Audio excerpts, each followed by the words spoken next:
KRFD TV presents Gentle Giant with Pam Minnick and Katie Kaufman.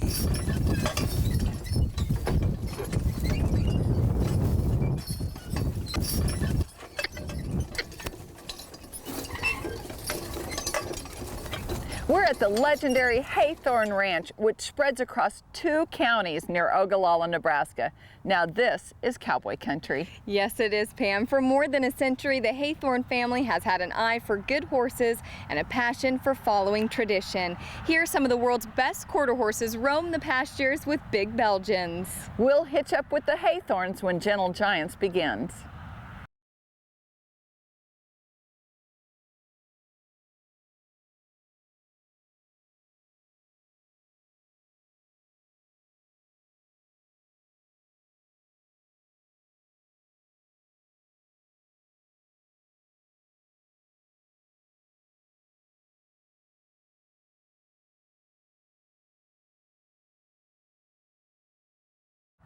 Welcome back to Gentle Giants. More than 130 years ago, Harry Haythorn settled in these sandhills of Nebraska.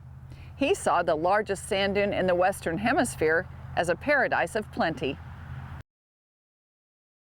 Craig Haythorn and his wife Jody are the 4th generation to live on the ranch.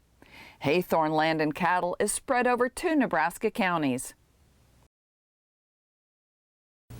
My granddad always said when he was a little kid, the tops of all the hills were still white sand. They never had grassed over, which would have been early 1900s. But then they later did grass over. But he said when he was a kid, the tops of all the hills were still just pure white blow sand. The ranch sits on the Ogallala Aquifer, the largest underground water source on the continent. Ranchers will be jealous to know that the Haythorns drill down just 20 to 25 feet to hit plenty of water. Our water supply is one of the greatest things the Sandhills has.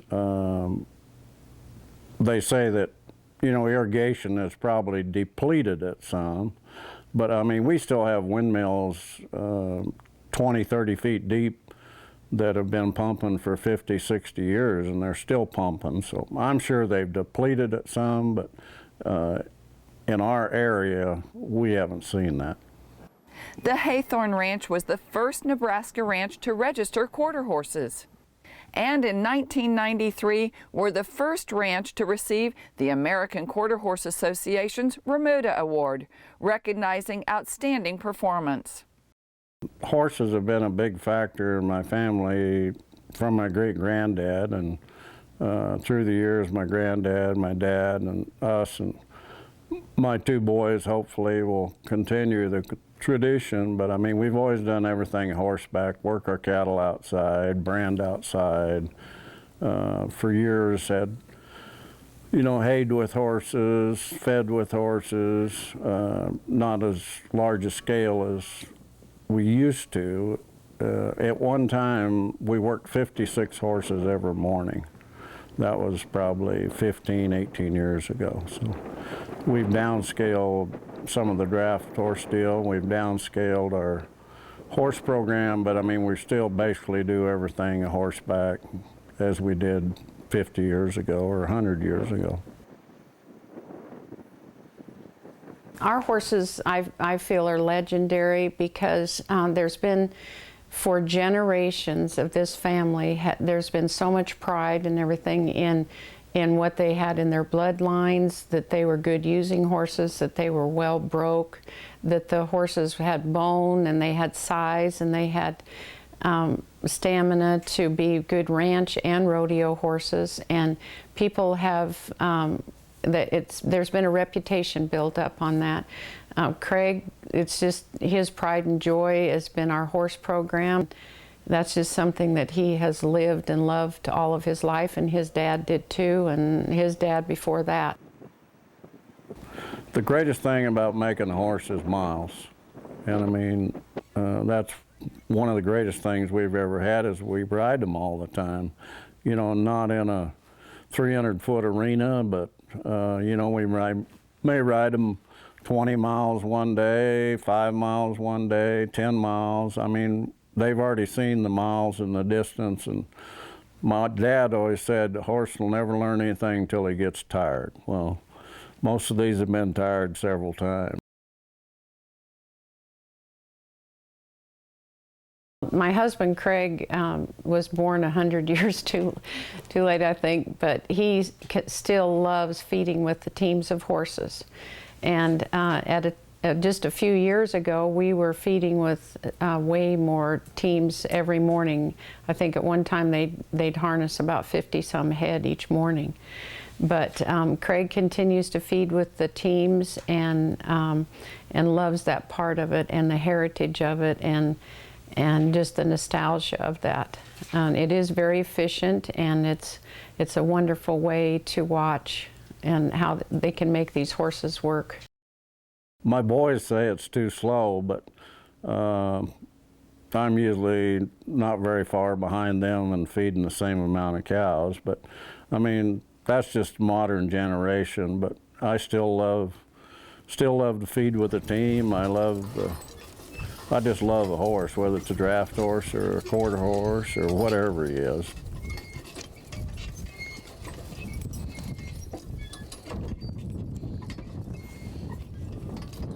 I've always said that I've been very fortunate because my three ancestors before me built the basis. I don't think I've taken away from it, and may probably help expand it nationally, exposure and everything. But I mean, I had a great basis and two great teachers, because I was 27, 28 years old before I lost my granddad. So I had him and my dad. So I had two great teachers. We're right in the middle of calving season, and I feed with 6 horses. And basically the way we feed, the only place probably in the United States they ever fed that way was in the sandhills, because they were primarily haystacks in the sandhills for years until everybody went to big round bales. Now they had stacks or ricks a lot in Colorado or Wyoming, and they loaded it off of the stacks or ricks, but we pull the stacks on with the horses. To my knowledge, it is the only place in the United States where people fed that way, and there's only about 3 of us left that are still feeding that way.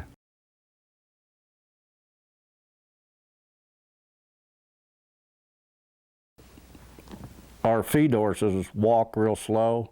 So true. I mean, you're going through the cattle real slow, and you're putting the hay off, but I mean, you're watching a cow or a calf, or you know, you see something out of the ordinary or something, you do get a good look at them.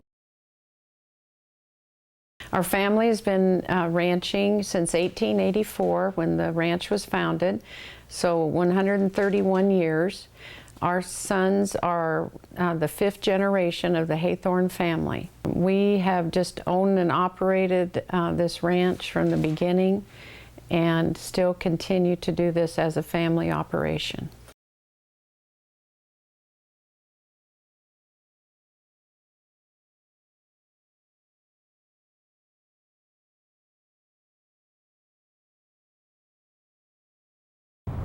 When Gentle Giants returns, we'll see draft horses at work at the Haythorn Ranch. Stay with us.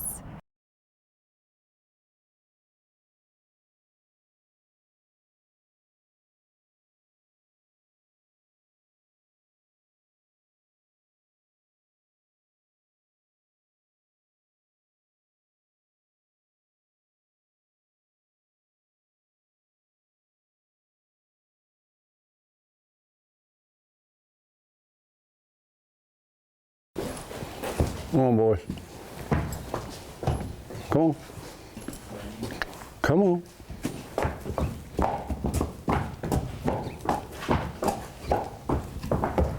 Welcome back to Gentle Giants. They are known for good cattle and dependable ranch horses, but when it comes to heavy work here, the Haythorns hitch up heavy horses. Buster. Buster.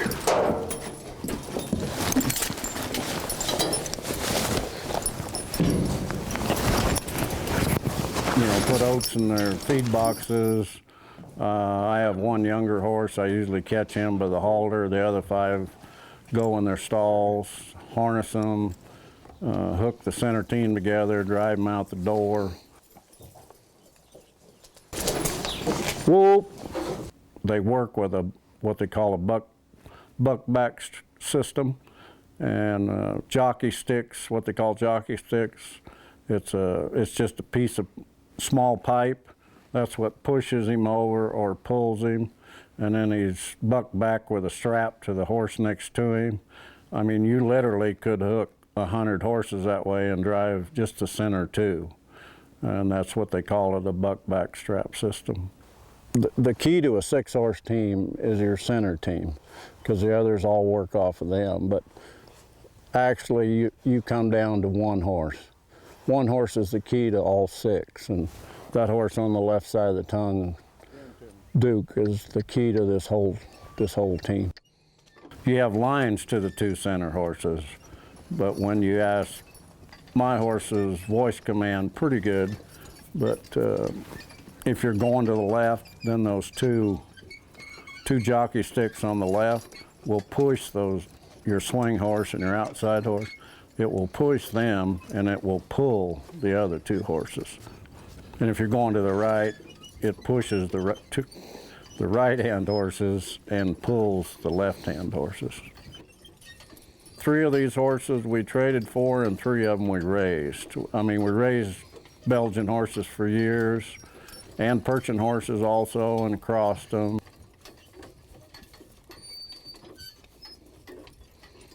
Craig hitches the 6 abreast team to the sled that will carry the haystack.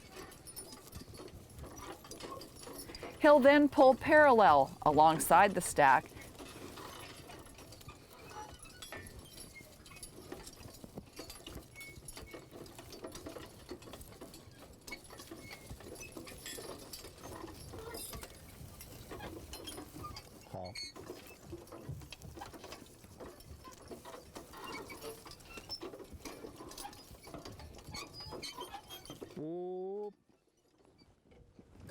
unhitch the sled,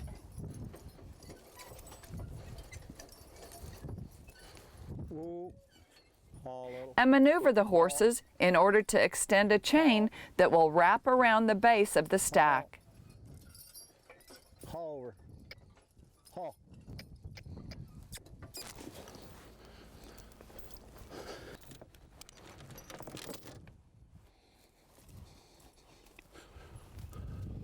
The horses pull the 4-ton stack onto the sled. At times, Craig is more than 60 feet away from the horses, using only voice commands.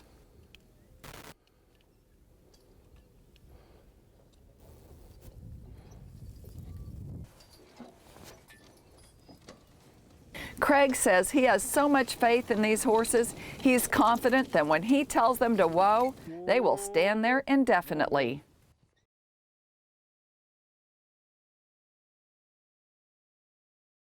He rehitches to the front of the sled and begins feeding. Each morning he'll hitch and haul at least 3 stacks or 12 tons of hay.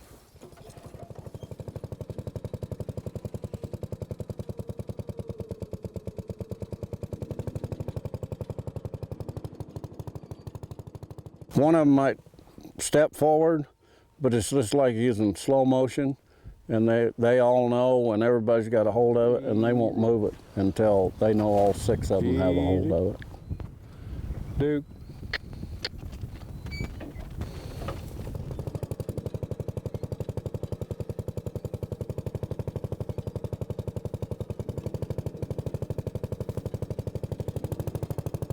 I've been out and fed with him so many times, and you know, I mean, it's just quiet and calm.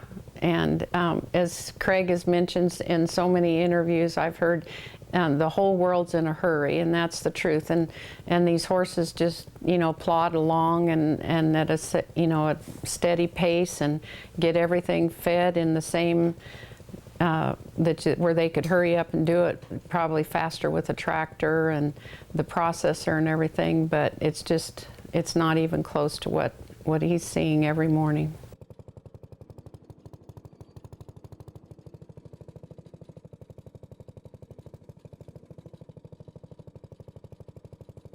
When they can see Craig or some of the men using, you know, telling the horses verbally to get up or to move over or gee or haw or whatever, then they just shows, you know, what an intelligent animal they are and how well broke that they are.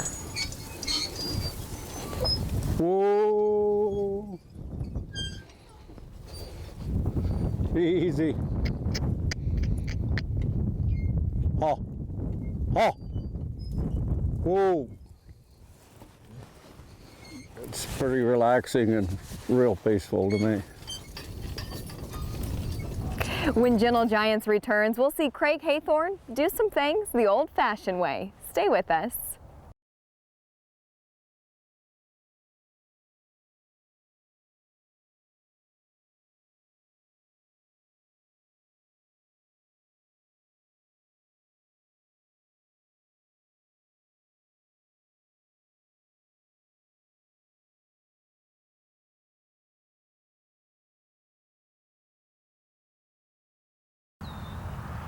Welcome back to Gentle Giants.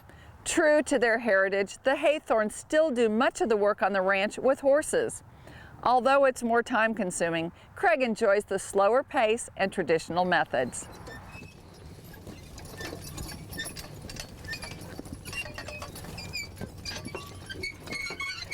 It's just a very quiet, relaxed time, and I know that Craig does enjoy that part of it. You know, that's just a very special time. The cows and calves are right alongside the sled, and they don't seem to bother the horses, and the horses don't bother them. It takes Craig about 3 hours to hitch the horses, load the stacks, and feed in the various pastures. And at the same time he's driving the 6 abreast, Aaron Eilers drives 3 Belgian mares pulling a round bale unroller. It's like a bale bed, and he's got a little motor, Briggs & Stratton motor, and he just rolls those arms down, puts one bale up on there, and then picks the other one up, and then he'll go out there, unroll the first one, then unroll the second one.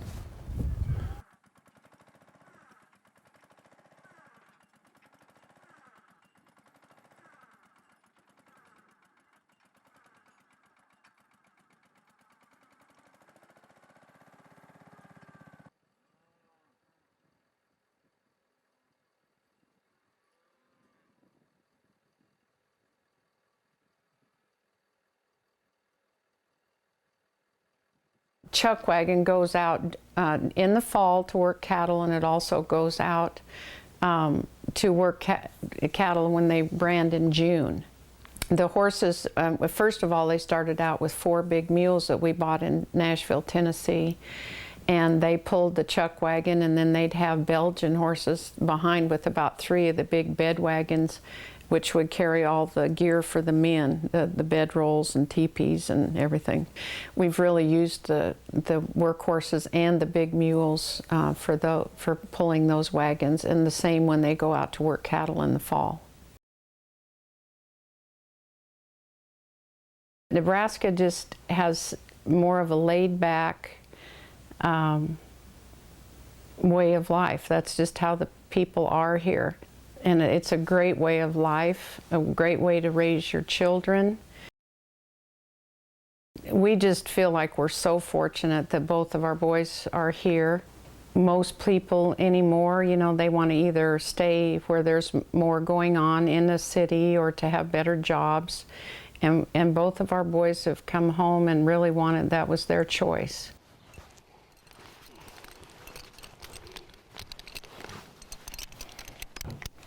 I just love a horse, whether it's a draft horse or a quarter horse or whatever he is.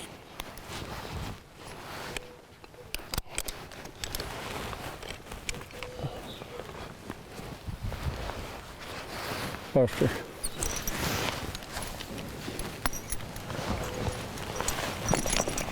Come on.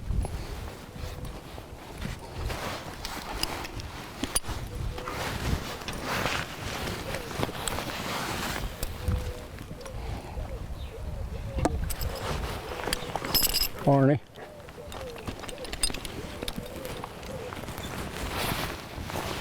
Just the man. This is the man. You're it, aren't you, Duker?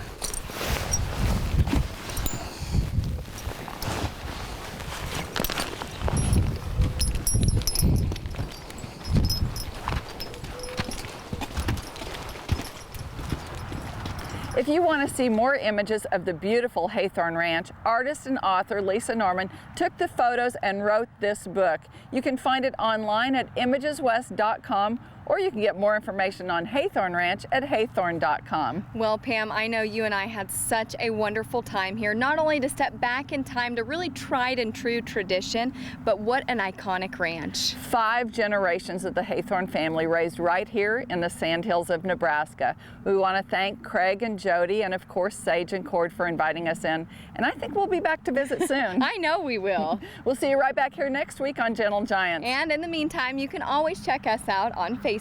Bye now.